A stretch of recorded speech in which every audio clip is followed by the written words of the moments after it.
Assalamu alaikum wa rahmatullahi wa barakatuh. Brother and sister, welcome back to Islamic Notes channel. His name was James Walker, a Texas-born man who dreamed of becoming a public defender from a young age. He grew up in a devout Protestant Christian community, attending church every week with his family. His father was a war veteran, and his mother was an elementary school teacher. The values of discipline, patriotism, and faith were deeply ingrained in him. Since joining the police force at the age of 24, James has been known as a firm, dedicated, and courageous officer. He was often deployed to conflict and crime-prone areas in major cities like Chicago and Los Angeles.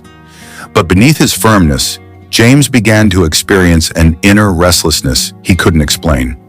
He felt empty. The grueling work routine, the daily exposure to violence, and the loss of his best friend in the line of duty, all of which made him question the meaning of life and his purpose in this world. Everything changed when he was assigned to guard a local mosque during Ramadan. At the time, there was an increase in security threats, and James and several colleagues were assigned to guard. He was impressed by the calmness of the congregation, their friendliness toward the officers, and how they greeted each other with smiles and prayers. It was during those Ramadan nights that James began to wonder. He observed Muslims coming to the mosque tired but full of enthusiasm, praying for hours, prostrating themselves with tears. What must they be feeling when they prostrate themselves like that, he wondered. He began reading a translation of the Quran given to him by an African-American Muslim police officer. Surah Al-Ikhlas and Surah Al-Fatiha touched him with their depth and simplicity. His interest deepened as he read about the stories of the prophets of Islam. He was struck by how much Islam reveres the Prophet Isa, Jesus, and that this religion is not a new foreign teaching, but rather a continuation of God's revelations dating back to the Prophet Abraham. For months, James studied Islam in secret. He watched videos of religious debates, read books by both Muslim and non-Muslim authors, and even attended online Islamic studies anonymously. The more he learned, the more peace he felt. He began to compare what he once believed with what he now learned. But the decision to embrace Islam was not easy. He knew there would be risks, shunning of his family, potential scorn from co-workers, or accusations of radicalism. But he also knew that true happiness only comes when one is true to oneself. Finally, one quiet night, James approached an imam he had become acquainted with. With a trembling voice, he recited the two sentences of the Shahada. There is no God but Allah, and there is no Muhammadan prophet of Allah. Tears welled up in his eyes. At the age of 36, he officially became a Muslim. After becoming a Muslim, James changed his name to Yusuf Walker. He began to live his new life with enthusiasm. He learned to pray, fast, and deepen his Islamic morals. He remained a police officer, but now he felt his duty had greater meaning. Maintaining security was not just a job, but also part of his mandate as a servant of Allah. He began to be more patient with lawbreakers, more gentle in speaking to the public, and more just in enforcing the law. Some of his fellow Muslims fully supported his decision. However, many also mocked him.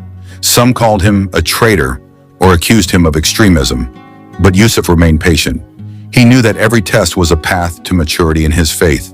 He often recalled the saying of the Prophet Muhammad, peace be upon him. Islam came as a stranger, and it will return as a stranger as it came. So blessed are those who are strangers. The news of his conversion to Islam shocked his family, especially his mother. She was sad and disappointed, thinking her son had gone astray. His father, a veteran, was furious and refused to speak to him for months. But Yusuf did not retaliate. He remained devoted, continued to visit them, and demonstrated that Islam had not turned him into a stranger, but rather made him a better person. After some time, his parents began to relent. They saw their son becoming calmer, less angry, more helpful, and more appreciative of time. His mother even began to take an interest in reading books about Islam. Meanwhile, the Muslim community warmly welcomed him. He was often asked to speak at mosques, sharing his story and inspiring young people.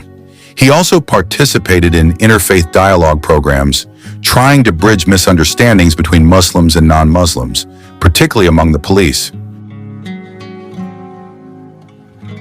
Being a Muslim in a tough and stressful work environment like the police force is certainly not easy. Yusuf Walker realized this from the start. After officially embracing Islam, his first challenge came not from outside, but from within: how to maintain his Muslim obligations, praying 5 times a day, maintaining halal food, and maintaining good morals, amidst a stressful work environment and an uncertain schedule. In the early days, Yusuf often struggled to find time to pray. He prayed in a cramped locker room in the corner of a patrol car and even performed the tahajjud prayer at headquarters while on night duty.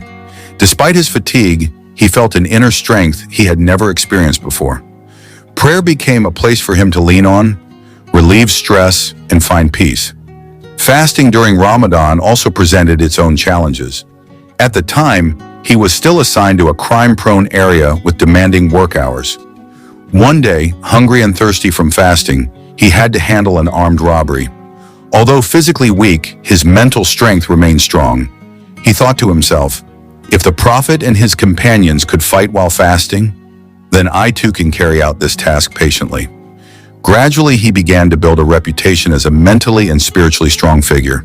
Some of his colleagues began to respect him, even curious about his new, calmer, more orderly lifestyle. Some asked him about Islam, about fasting, and about why he no longer drank alcohol at office parties. Yusuf patiently answered them one by one, without being patronizing. He knew that the most powerful way to preach is by example. Seeing the growing number of Muslims working in the police force but lacking the space to develop, Yusuf took the initiative to form a Muslim Officers Association within his community.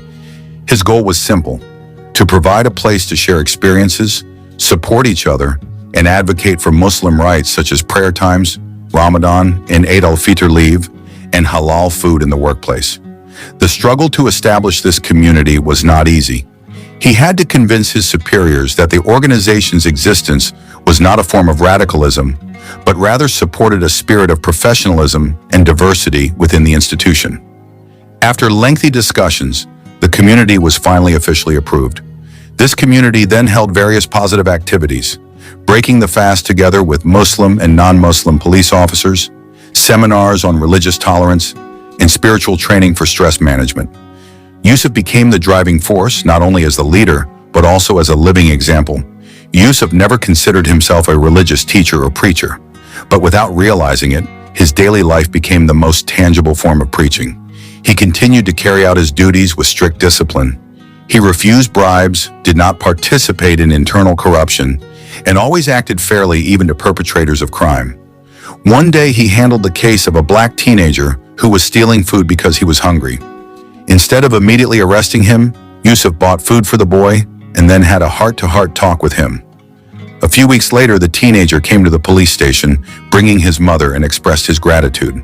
The act went viral after his colleagues posted it on social media. Netizens' comments filled the page with praise, and many were shocked that the angel-hearted police officer was Muslim. Islam teaches me to see every human being as a creation of God, with the potential to change. I'm not a judge, I'm just a reminder that there's a way home for everyone, Yusuf said in a television interview. Meanwhile, his relationship with his family also began to improve. After initially being disappointed and avoiding him, his mother became interested in hearing Yusuf's explanations about Islam. She witnessed her son no longer yelling, being more attentive, and coming to help clean the house more often than before. The climax came when Yusuf decided to invite his family to break the fast together at the mosque. At first they were hesitant, but once they arrived, they were warmly welcomed by a community of Muslims from various backgrounds: Arab, African, Asian, and even fellow white people. They sat together, ate together, and realized that Islam wasn't as foreign as they had thought. His mother even cried when she saw Yusuf reciting the Quran in a soft voice in the mosque. She said, "I've never seen you this happy and peaceful before, son." A few months later, his mother began studying Islam. Soon, she followed her son into Islam. His father is still in the process, but he has become much more open and no longer hostile towards his son's religion. Now, Yusuf is widely known, not only as a police officer, but also as an inspiration. He is frequently invited to schools, community centers, and mosques to share his life-changing story. He emphasizes that Islam knows no boundaries of skin color, nationality, or profession. Anyone can receive guidance as long as they open their hearts. I used to think happiness lay in honor and position, but now I know that true happiness lies in submitting to the Creator, he said in a lecture to Muslim youth. He is currently writing a biography chronicling his entire life journey, from a skeptical frontline police officer to a devout and compassionate Muslim. The first years after Yusuf Walker embraced Islam were filled with enthusiasm and positive transformation. But as Allah promises in the Quran, do people think that they will be left to say, "We believe," without being tested? Quran, Al-Ankabut 2. A testing phase even more severe than before arrived. Yusuf was promoted to a higher position, head of the Urban Security Division in one of America's busiest districts. It was a great honor, but it also came with consequences. Political pressure, intense scrutiny, and a public opinion that wasn't always friendly. Some began to suspect him because of his Islam. Some secretly spread rumors that he had a hidden agenda, even linking him to extremism despite the lack of evidence. In one incident, local media distorted his comments in an interview and accused him of Islamizing the police force. Yusuf was devastated. He felt betrayed by the system he once defended. However, with the support of his family, Muslim community, and his growing faith, he remained steadfast. He recalled the Prophet Muhammad's struggle when he was lied to by his people, insulted, and even threatened with death. From there, Yusuf learned that being on the path of truth does not mean being free from pain. In fact, there will be many thorns along the way. He chose silence, patience, and continued working honestly and with integrity. As a result, the accusations slowly faded away. People regained their faith because they saw tangible evidence that Yusuf was a moral role model, not a threat. Unexpectedly, his story began to attract global attention. A video of his interview, previously recorded by a local television station, went viral on YouTube and global social media. Thousands of comments came from Muslims in various countries: Indonesia, Egypt, Turkey, Malaysia, and even Europe. Many felt inspired by Yusuf's honesty and courage in defending Islam in a non-Muslim environment. An international Dawah organization from England invited him to speak at its Islam in the West conference. Yusuf, who had not previously been a public speaker, reluctantly accepted the invitation. And on that stage, for the first time abroad, he stood and told his story to thousands of people. He recounted his search for truth amidst the chaos of his life, the initial difficulties of becoming a Muslim, and how Islam didn't force him to leave his country. It made him a more responsible and moral citizen. His voice trembled as he said, "I came to Islam not because of coercion, not because of a crisis, but because of the beauty and truth that made sense to my heart and mind." After the conference, Yusuf received numerous invitations from various countries. He traveled to Canada, Germany, Dubai, and even Indonesia to give seminars on Muslim leadership and professional ethics in Islam. He also began writing a book, Walking into the Light from Badge to Belief, which chronicles his life, complete with spiritual reflections, verse quotations, and inner dialogues he experienced during his search for faith. The book became a bestseller among converts and young Western Muslims. What surprised Yusuf most wasn't the praise or popularity, but the changes in his inner circle. A few years after he converted to Islam, two of his police colleagues also embraced Islam.